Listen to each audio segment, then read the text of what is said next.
Hi friends, welcome to my channel. কলকাতার আকাশে এখন মেঘের ঘনঘটা।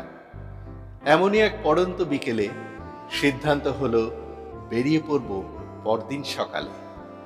যেমন ভাবা তেমনি কাজ, বাইকের সফর শুরু হলো আজ। চললাম কলকাতা থেকে রাজ্য সড়ক ধরে আরামবাগের পথে। পথের মাঝে ক্ষণিকের বিশ্রাম, ছেলের মাথায় হাত, কারণ খিদে পেয়েছে যে।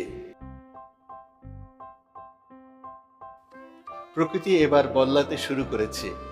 কলকাতা থেকে 110 কিলোমিটার পাড়ি দিয়ে পৌঁছে গেলাম জয়পুর ফরেস্টে, বনলতা রিসোর্টে। জয়পুর ফরেস্টের একদম শুরুতেই রয়েছে বনলতা রিসোর্ট। আহা, এই তো আমাদের দুপুরের খাবার এসে গেছে। চটজলদি লাঞ্চ সেরে আবার বেরিয়ে পড়লাম অরণ্য সফরে।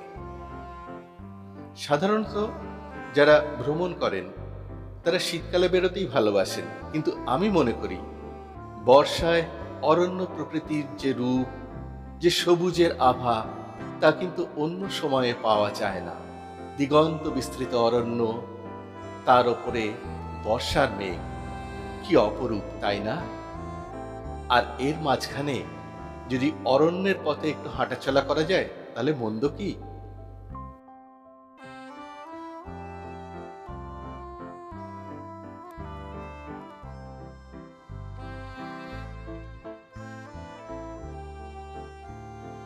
এবার কিন্তু ফেরার পালা, আর মন খারাপের পালা।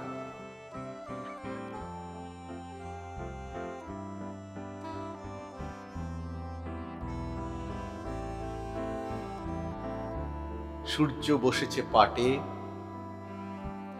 চলছে পথ চলা।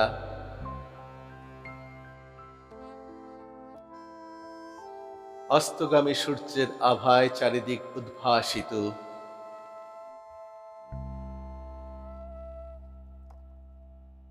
নদীর বুকে সূর্যাস্তের অপরূপ রূপ দর্শন করে ফিরে চললাম ঘরের পথে।